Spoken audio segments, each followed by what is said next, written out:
Good morning.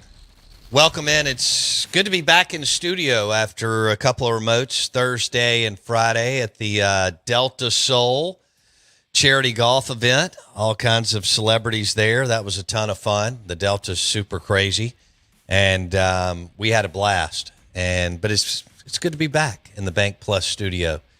We are the Out of Bounds Show, 105.9 The Zone ESPN. Hope you had a good weekend. Happy Father's Day to all of you out there. I hope you had a good weekend and a good day.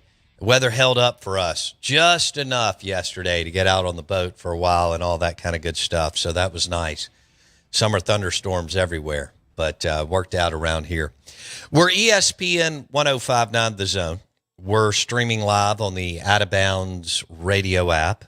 You can watch it on YouTube also. Search Out of Bounds Sports. And the SEC Insider Hit this morning is brought to you by Farm Bureau Insurance.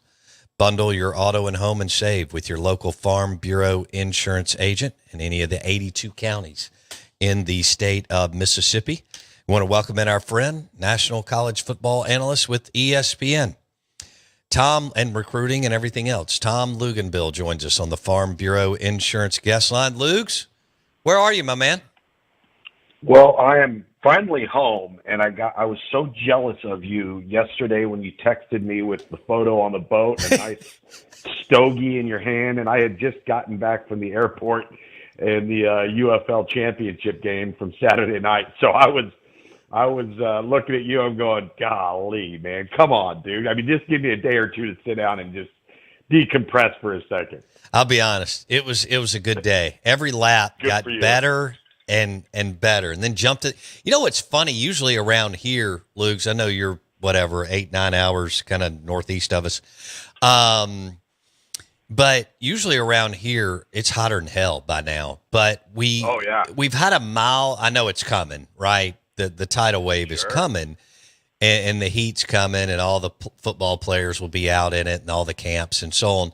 But we've had a mild summer, and in the rain, we've had enough rain to keep things cooled down. So when I jumped in the lake yesterday, it's still cold, like 2 feet under the surface. And it's, all about that, having a lake house. Oh, yeah. It's still. Well, I'm heading to the lake here pretty shortly. So once I can get my affairs in order and complete a couple of deadline tasks for ESPN.com, I'm going to be heading to the water probably at least for 2.5 maybe 3 weeks. Oh, I love it. And worthy, because before you know it, you'll have SEC, ACC, and everything else media days. Oh, yeah. Which right is around the bend. I know. I can't believe it. I'm debating whether I'm going to Atlanta. I may do it because there's a Burn by Rocky Patel cigar bar and lounge there. So I went a few years ago when the first time they had it at the College Football Hall of Fame. I only went for one day. Those things have gotten kind of boring, but or I went for like an hour and a half. And then I went out to Burn by Rocky Patel and called a Braves game and stayed out by the Battery. So it kind of made the trip, worth it. And if you're ever in Atlanta, recruiting or calling a game, Burn by Rocky Patel is a beautiful cigar bar and lounge right by the Braves ball. Yeah, it's really, really well done. Great humidor. And I know you would. I dove in there a couple afternoons and just got lost, and it was nice. That's great. I was thinking about while I was on the boat. I was like, all right, what are Tom and I going to talk about? And I wanted to throw out last year. I thought that, and it was different tiers, but I thought Georgia, Bama, and LSU were down, and I thought some teams in our league took advantage of it, and some didn't. Texas did, and I think they're trending back into the top five and kind of blue blood area after losing their way with Mac and then Charlie Strong and Herman and so on. But and I talk to people like you in the business because I always want to pick people's brain about what they believe. And there's some people that are like, Brian Kelly and LSU, he's not gonna bottom out. He's not gonna go 5-7 or 6-6. These guys don't think. But they're not sure he's going to get, to the promised land. Get him in the top four, whatever, a semifinal game in the next year or two.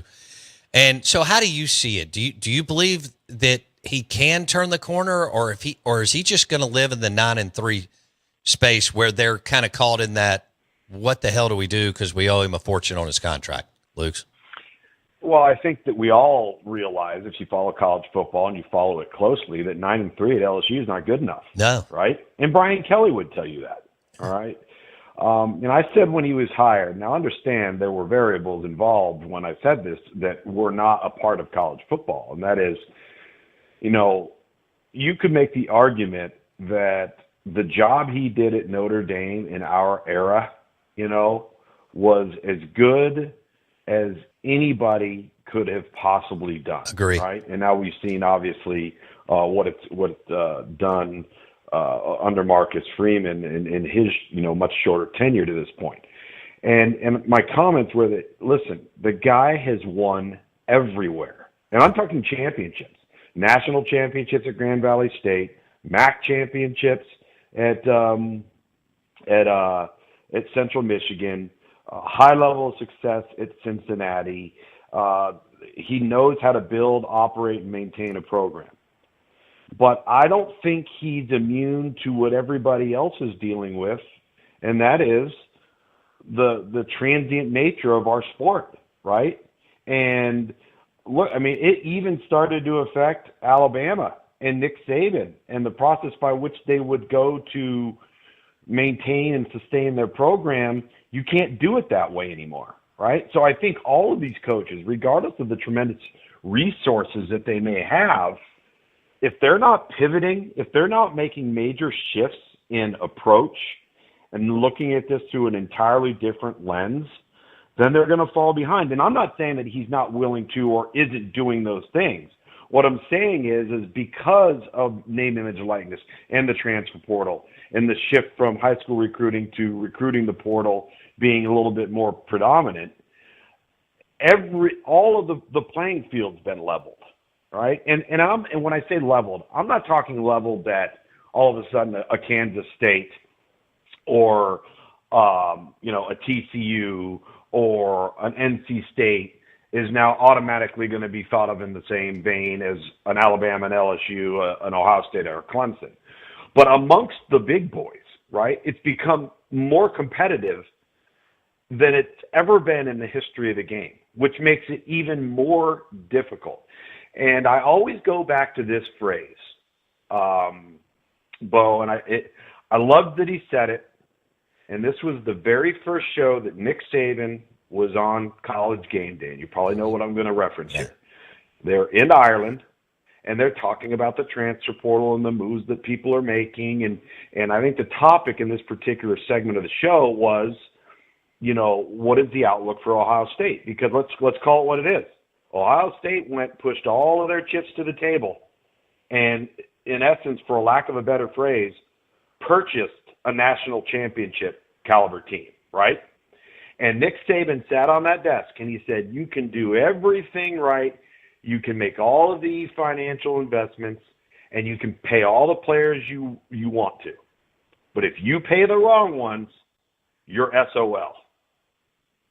And that is the most accurate statement in relationship to the transfer portal. And so I think if you're going to compare a Brian Kelly and an LSU to some of these other high-level programs, maybe you got to start saying they got to start making some better decisions.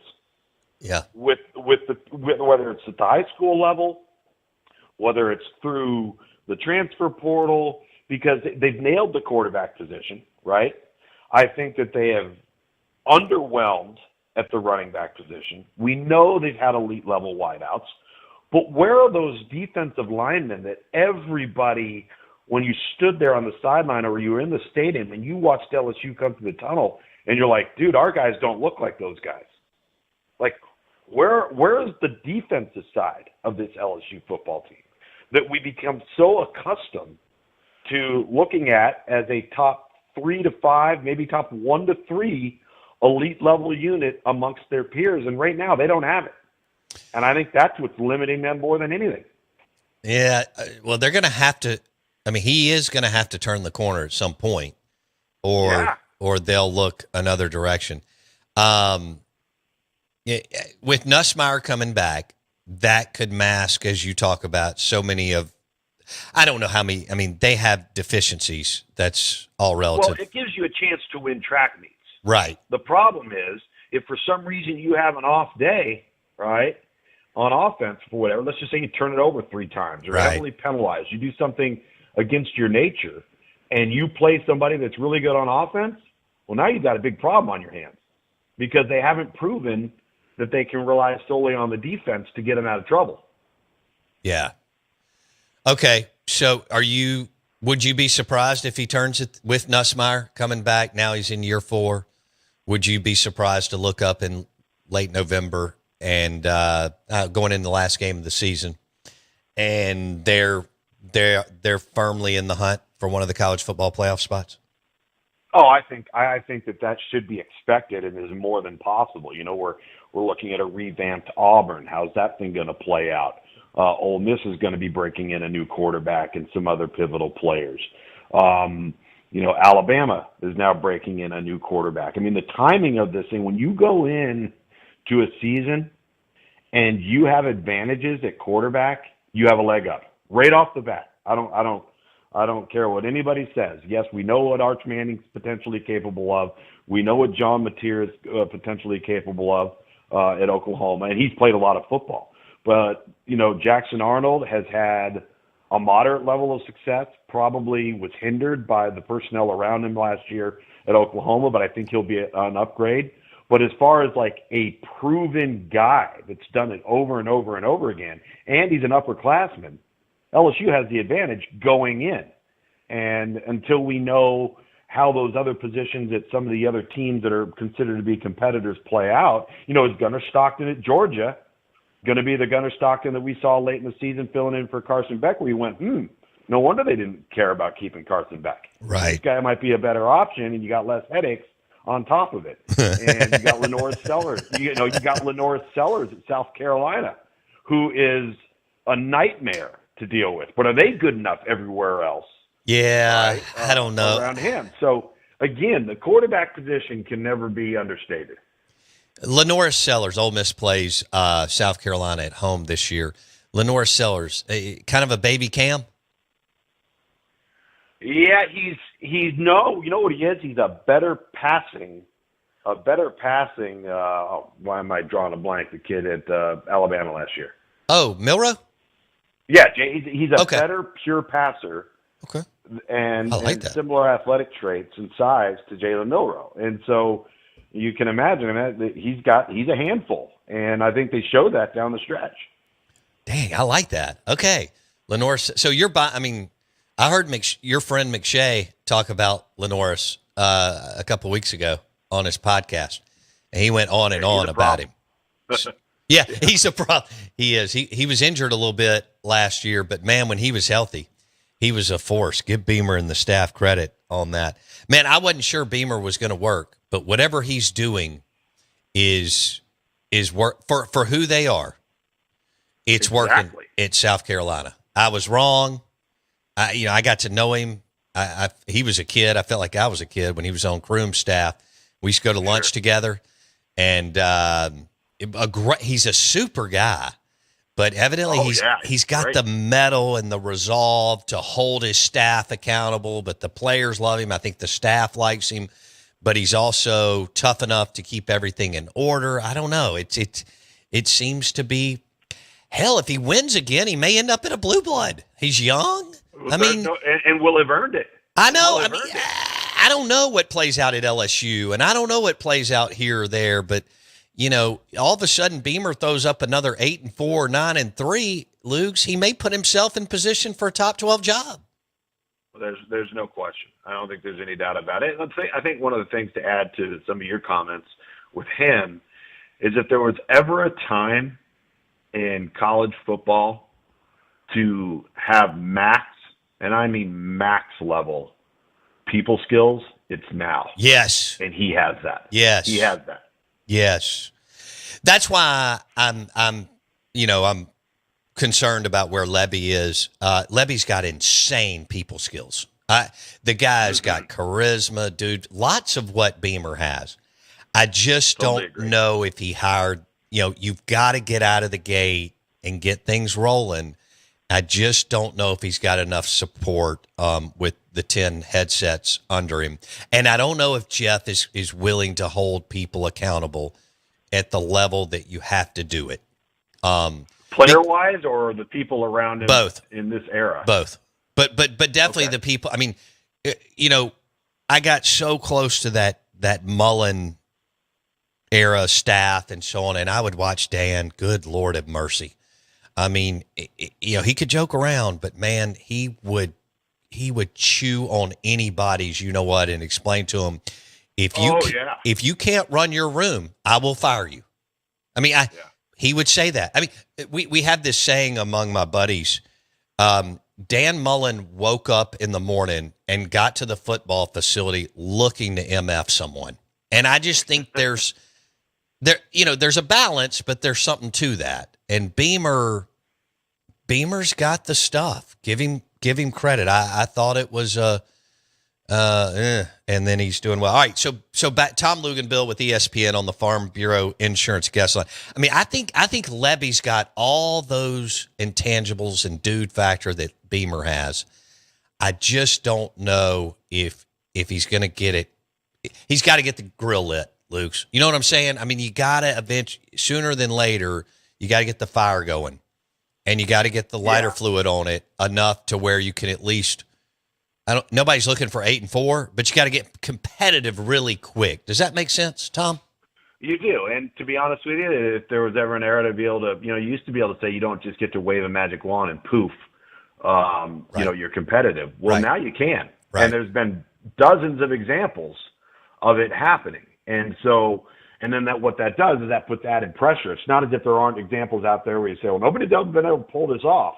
Well, that's absolutely false. A bunch of people are doing it now. And so, and I think, going back to Dan, he was doing it at a time, like if you tried to do, and we're going to find out from a mid-major perspective at UNLV, but if you tried to run the program and operate the way that he'd like to operate when he took that job, and you applied that same approach now, because now, if you decide to MF a player, or if you decide to coach somebody hard, that guy's going to crawl into a fetal position. He's going to suck his thumb, and he's going to go into the transfer portal. Right. And so and dealing and massaging the roster is an entirely different animal now than it was when Dan Mullen was at Mississippi State. Who makes the biggest jump this year? And it's all different tiers, but who makes the biggest jump out of Florida, LSU, and Oklahoma? I want to say Florida because I think they're going to be really good, but the schedule gods have screwed them again. Right. I mean, for crying out loud. I mean, like, at some point we got to let up. But that was a team at the end of last year, if they can carry over any momentum at the end of last year, that nobody wanted to play. I mean, they were a problem. Like, you're going to sit there and tell me that team wouldn't have beat SMU, and SMU made the college football playoffs. Right. You're going to sit there and tell me that team wouldn't have beat Boise? They would have beat Boise. I sat there and watched Boise on the sideline against Penn State. That was varsity versus JV. Right. So, it's always difficult to carry over where you left off, but I want to stay Florida. But I think the biggest jump could potentially be Oklahoma. With Mateer. They've got a lot of returning components. The quarterback's a handful. If the running back from Cal can stay healthy, Jaden Ott, he's an absolute workhorse. The problem is, and I always say this, if a guy has a distinct history of being injured, there's a high likelihood he's going to be injured for you. And so that would worry me a little bit. I think the expectation is putting LSU in that equation. Like, I would replace LSU with Auburn. Okay, let's do that. Auburn. I would have said Oklahoma, Auburn, or Florida. And you're leaning Florida and Oklahoma. I am, but to be honest with you, and it's a put up or shut up year, I think, for Hugh Freeze. But they're going to be so improved at quarterback, and those freshman wide receivers and those guys they played in the back end as freshmen a year ago, like, they're pretty damn good. And I think they're going to be a lot better. Well, they had games won left and right. DJ Durkin did what he was supposed to do. They just couldn't get it. They just threw up all over themselves on offense in the second half of games they were up. So you make a good point. All right, we still got a minute. Tom Luginbill with ESPN on the Out of Bounds Show, brought to you by Farm Bureau Insurance. Gunnar Stockton at Georgia. Ole Miss goes to Georgia this year. They beat Georgia at home last year. Georgia wasn't Georgia that we know. Is he good enough? Can Kirby get this thing to where they're back in the top 3 or 4 in the country? Yeah, he's good enough. But like I said when we discussed this and started off the conversation about LSU, that's affecting Georgia too, right? It's affecting everybody. Like, to be able to just go out and be so much better than everybody else, I think those days are over amongst the blue bloods. Like, I think even if talent is equitable and you got these two teams, like, it's going to be hard to just go out and just run roughshod over everybody. I just don't know if that's reality anymore. But I do think Gunnar Stockton gives them an athletic element that they haven't had. You know, you haven't had since Stetson Bennett, because Stetson Bennett was a deceptively good runner and get out of trouble guy. Yeah. And I think Gunnar Stockton kind of brings that back to the offense. Oh, wow. So he's got that much mobility. Okay. That's a problem for other teams. And they get Texas, Bama, and Ole Miss at home, where they had to play all 3 of those on the road and lost 2 of the 3, Luke. So yeah, that's exactly right. And so, and you hear me say this all the time. I've said it for years with you. Like, I'm a big schedule guy, but not just the difficult teams that are quote unquote labeled the best teams on your schedule, but who you play, when you play, and where you play. Mm-hmm. Road games matter. Environments matter.